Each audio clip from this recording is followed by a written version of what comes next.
Hello students, welcome to my channel Vidya. Vidya Crown is a channel which helps SSC students to build a strong foundation in grammar, vocabulary and writing skill. English subject is also scoring subject due to its focus on grammar and vocabulary section. My channel Vidya Crown is starting special series for grammar section to get 100% success in English. So please like, share and comment my channel Vidyakram. And please press bell icon to subscribe my channel for to get notification time to time. Today's topic is relative pronoun and adverbs. Relative pronoun म्हणजे असे pronoun की जे आपण दोन वाक्य जोडण्याकरिता वापरतो. In the sentences we find that there is a main clause and subordinate clause. To join those sentences we use relative pronoun or adverbs. आता कोणते कोणते आहेत बघूया रिलेटिव्ह प्रोनाउन. तर who, whom, which, where, when, why असे हे सगळे relative pronoun. Let's see what type of question is asked in the question paper. The question is, rewrite the following sentence joining them with when, where, which, why, whom. खालील दिलेलं वाक्य हे दिलेल्या पर्यायपैकी योग्य पर्याय वापरून ते आपल्याला पुन्हा जॉइन करून लिहायचं आहे. First see what is the meaning of these related pronoun. First one is when. When जेव्हा, तेव्हा, केव्हा या अर्थी आपण वापरतो. Means regarding timing. Where it is regarding place. जेथे, तेथे, कोठे या अर्थी whereचा उपयोग होतो. Which any particular thing, any particular idea, any particular place. If we are talking about this thing, we use which. एखाद्या गोष्टीविषयी, वस्तूविषयी, ठिकाणाविषयी जर आपण बोलत असू किंवा त्या सेंटेन्स मध्ये माहिती दिलेली असेल तर तशी सेंटेन्सेस जॉइन करताना आपण which चा वापर करतो. If there is a reason given in the sentences, at that time we use why.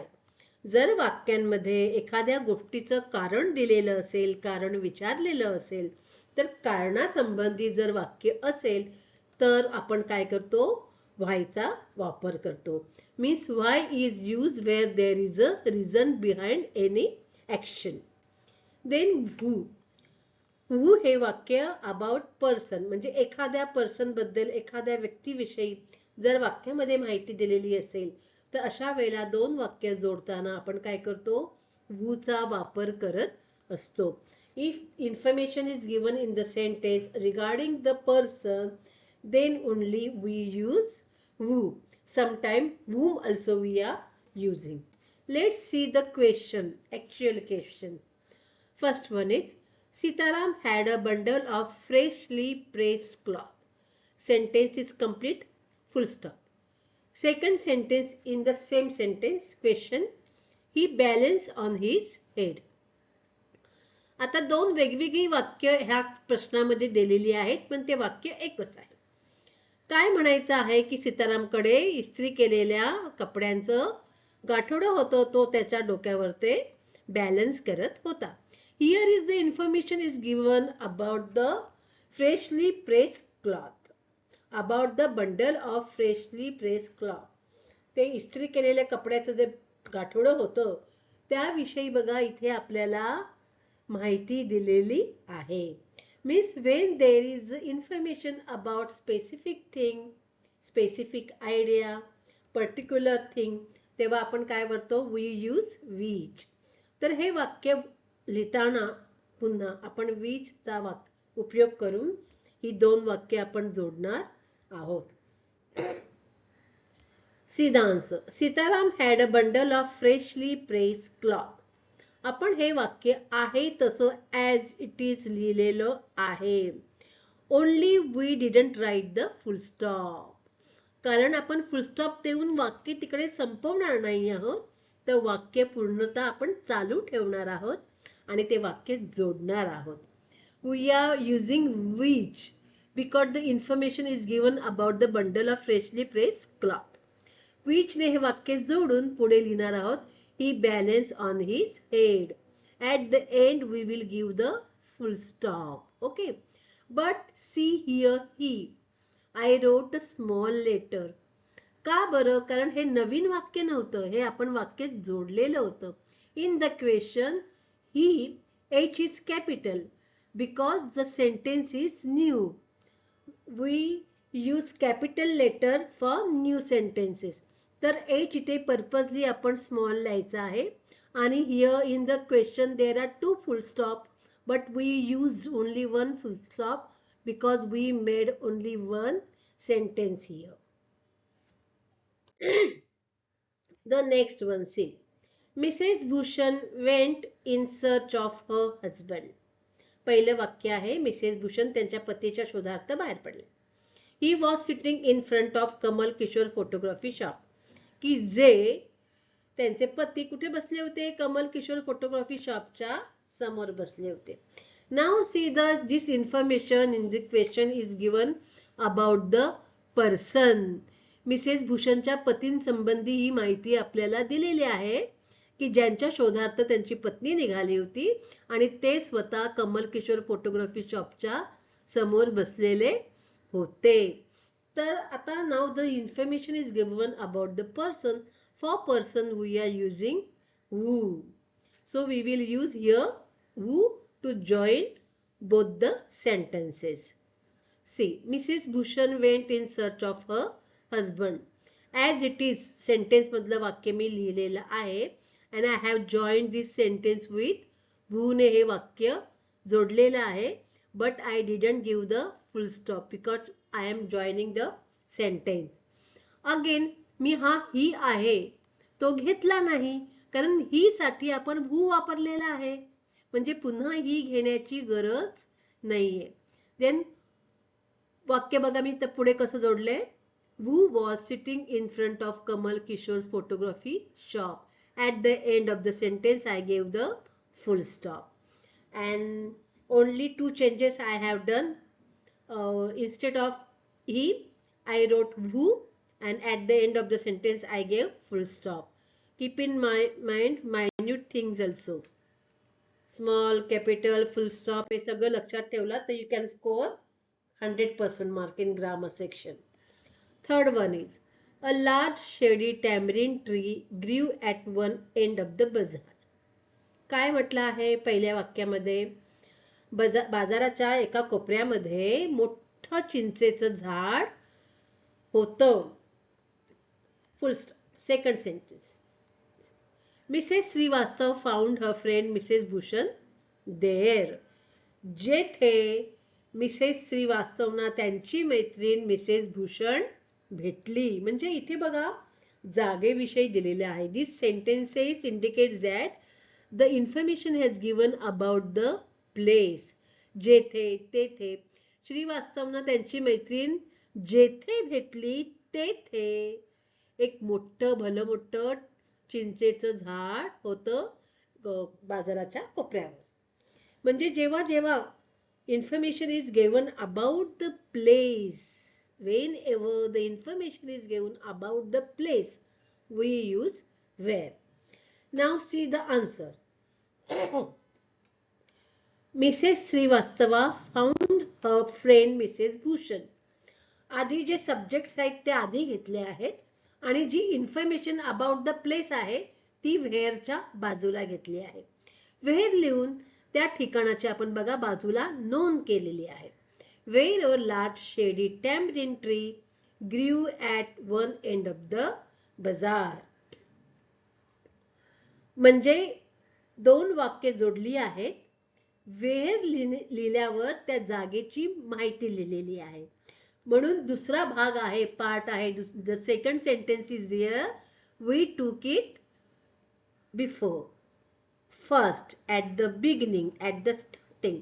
आणि जी जागेविषयी माहिती दिलेली आहे टॅमरेंट ट्रीची बाजाराच्या कोपऱ्यावरची, तेथे आपण काय लिहिलं? where लिहिलं. and we didn't take the word there, कारण तेथे ह्या शब्दासाठी where हा शब्द आपण इथे वापरलेला आहे. and in such way I combined the sentence by using where, and at the end I gave full stop. Now see the fourth one. People Nagar Bank had stopped paying its employees. First sentence. People नगरच्या बँकेने काय केले? त्यांच्या कर्मचाऱ्यांना पगार देणं थांबवलेलं आहे. It is about to collapse. की जी बँक आता जवळजवळ बंदच झालेली आहे किंवा बंद व्हायला होण्याच्या मार्गावर आलेली आहे. Now this information is about the bank. Whenever the information is about the anything is given, we use which. एखाद्या पर्टिक्युलर गोष्टीबद्दल जर माहिती दिलेली असेल तर आपण काय वापरतो? which हा शब्द वापरतो. Now see, आता पीपल नगर बँकेच्या संबंधी आपण which चा वापर करणार आहे. म्हणून पीपल नगर बँक आन्सर मध्ये लिहिल्यावर लगेच which जोडायचं. पीपल नगर बँक जी is about to collapse. आणि पुढचं वाक्य घेतलं it हा कॅन्सल केला कारण it सुद्धा which साठीच आलेला आहे.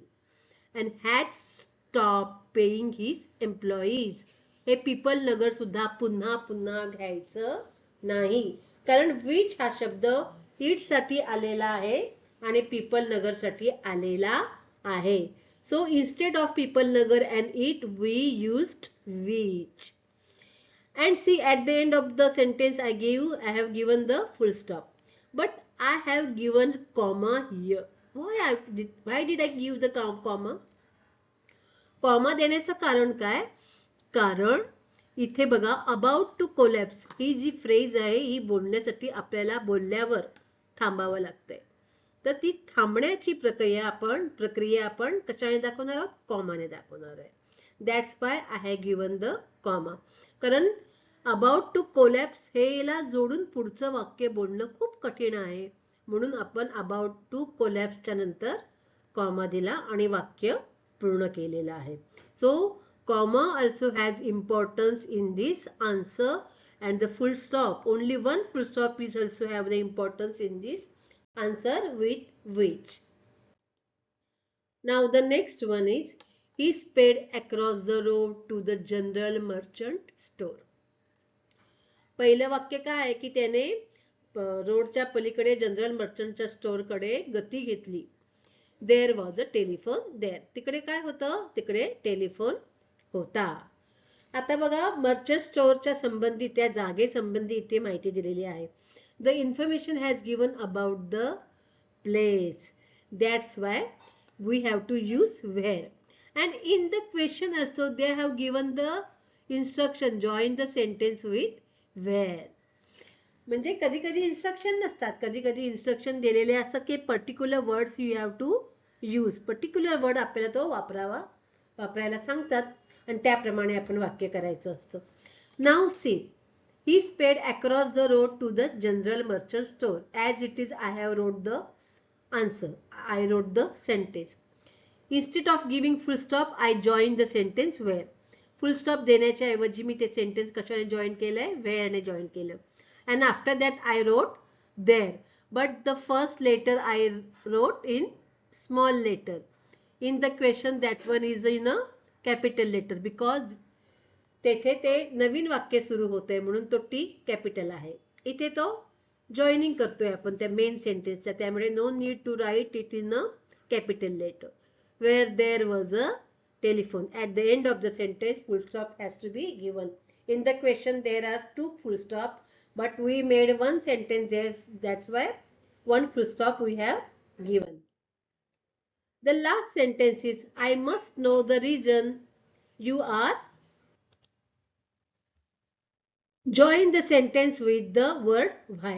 आता बघा त्यांनी दिलेलं आहे. They have instructed us to join the sentence with why. आता व्हायच का वापर करायचा, व्हायचाच का वापर करायचा आहे पाहूया इथे. I must know the reason. त्यांनी पहिलेच वाक्य दिलेलं आहे की मला कारण कळलंच पाहिजे. You R late. तू उशिरा येण्याचं कारण मला कळलंच पाहिजे.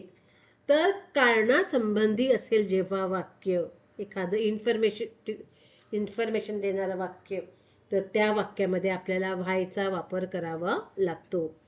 Whenever there is a reason about the action, we have to use why. आता बघा ते कसं वापरायचं आहे. I must know the reason. I must know why. The reason संबंधी आपण काय वापरलेलं आहे? Why. Instead of giving full stop, we join the sentence with you. But you इथे y capital letter आहे, इथे आपण small letter घेतलाय because we are joining the sentence, not writing the new sentence. Why you are late. At the end of the sentence there is a full stop. Thank you student for watching my video. Please like, share and comment and subscribe my channel Vidya Crown to get a notification time to time. Please press bell icon. Thank you.